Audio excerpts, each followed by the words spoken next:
Pernahkah kamu merasakan keajaiban dalam hidupmu ketika kamu memberikan doa untuk orang lain, namun doa itu tembus tepat seperti panah yang tembus pada sasarannya dan doa itu kembali kepadamu? Pernahkah kamu merasakan keajaiban dari sebuah doa yang sangat-sangat mustajab? Aku pernah merasakannya. Bagaimana kisahnya?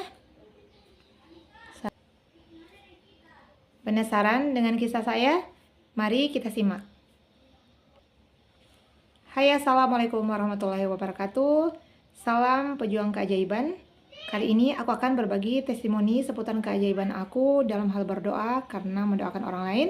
Namun imbasnya doa itu datang kembali kepada aku juga. Apa doa yang telah aku panjatkan? Sebelum itu kita akan berbagi. Namun sebelum itu, siapa yang ingin mengirimkan testimoni keajaiban apa saja dalam hidupnya bisa kirimkan ke nomor WA 082195054507. Nanti insya Allah akan saya bacakan biar menjadi motivasi untuk teman-teman pejuang keajaiban luar sana agar bisa mendapat keajaiban yang sama.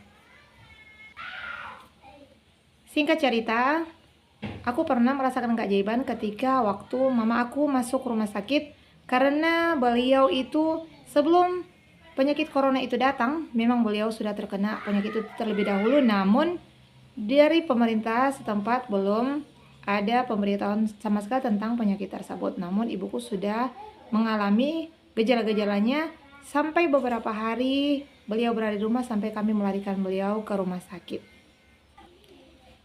Sepanjang beliau itu di rumah, aku terus mendoakan beliau dengan doa yaitu suratul Al-Fatihah.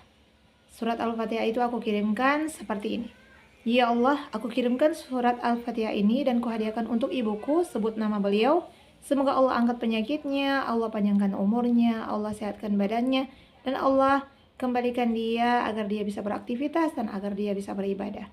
Dan doa itu yang terus aku kirimkan sebanyak 7 kali dan 21 kali sepanjang hari. Dan alhamdulillah dalam beberapa hari ibuku sembuh total dari penyakit itu, padahal penyakit itu sangat-sangat luar biasa dahsyat parahnya. Selain batuk, beliau itu merasakan sesak nafas dan bagian tubuh yang merasa sakit-sakit semuanya. Bahkan beliau itu hilang rasa selera makan dan tidak merasa untuk ingin minum. Jadi teman-teman, pejuang-pejuang keajaiban, doakanlah orang di sekitar kita dengan doa Al-Fatihah ketika mereka mendapatkan penyakit dan penyakit itu luar daripada biasa. Doakan di sepertiga malam terakhir. Insya Allah doa kamu akan menembus pada sasaran seperti panah yang ditancapkan kepada sasarannya. Adapun salah satu keajaiban aku waktu itu saudara perempuan aku satu-satunya itu akan melahirkan anak yang ketiga. Namun kali ini di saat dia mengandung sampai dia mau melahirkan anak ini memang dahsyatnya, memang sangat-sangat Masya Allah. Dia adalah ibu yang tangguh dan sangat kuat hingga dia bisa merasakan fase-fase dari mulai ngidam sampai melahirkan itu dengan sangat-sangat cobaan yang sangat luar biasa. Sebelum melahirkan tuh beliau sempat pendarahan yang sangat hebat dan keluarga beliau dari sebelah laki-laki karena dia itu tinggal di rumah keluarga laki-laki dan mereka datang memberitahu bahwa dia mengalami pendarahan yang sangat hebat dan akhirnya beliau ini harus dilarikan ke rumah sakit besar di kota Manado. Namun di hari itu ketika bertepatan mereka datang memberitahu, ayahku dan ibuku itu sedang sakit dan kami tidak memiliki uang untuk pergi melihat beliau.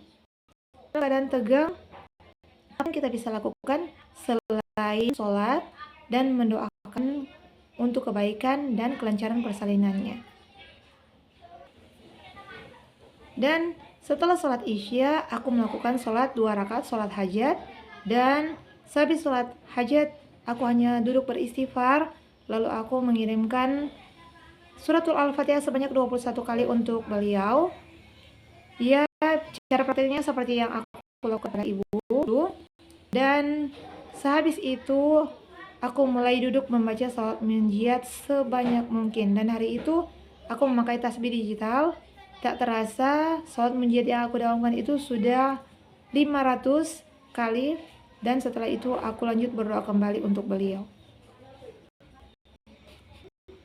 Sungguh hal yang sangat di luar nalar. Ketika dokter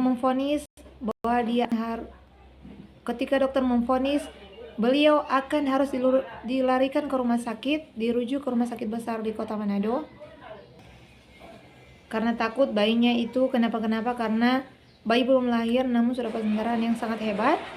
Namun alhamdulillah kekuasaan Allah, berkah dari doa surat Al-Fatihah yang dikirimkan dan berkah keajaiban sholawat munjiat, akhirnya tiba-tiba saat mereka akan segera membawa dia memakai mobil ambulans, namun bayinya itu sudah lahir lebih dahulu dan sehat alhamdulillah sampai sekarang.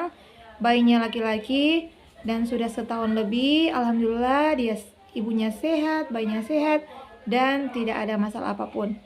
Dan mereka sekarang ini sudah di fase tidak lagi memiliki kendala dan masalah yang berat. Jadi teman-teman sekalian, ketika kamu dalam fase tidak memiliki uang, tidak punya tenaga, dan tidak punya waktu, bahkan waktumu di dalam proses yang sangat-sangat tidak memungkinkan, maka kirimkanlah doa Al-Fatihah sebanyak 7 kali ataupun 21 kali, sesuai dengan apa yang pernah aku amalkan. Insya Allah, dan kamu mulai merutinkan membaca salat munjiat, insya Allah doa-doamu akan segera sampai kepada tempatnya. Dan satu lagi, ketika kita mendoakan orang-orang yang kita kasihi dengan doa seperti itu, maka doa itu kembali kepada kita. Begitu aku mendengar bayi itu sudah lahir ke dunia dan ibunya sehat, anaknya juga sehat, dan seketika ayahku dan ibuku tuh sehat walafiat dari penyakit, dan alhamdulillah sekalinya mendapat kabar gembira dan kami pun merasakan kedahsyatannya. Teman-teman, ketika kamu berdoa kebaikan untuk orang lain, maka insya Allah doa itu akan kembali kepadamu, percayalah. Namun jika sesungguhnya kamu mendoakan orang dengan keburukan, maka keburukan pula akan datang kepadamu. Wassalamualaikum warahmatullahi wabarakatuh.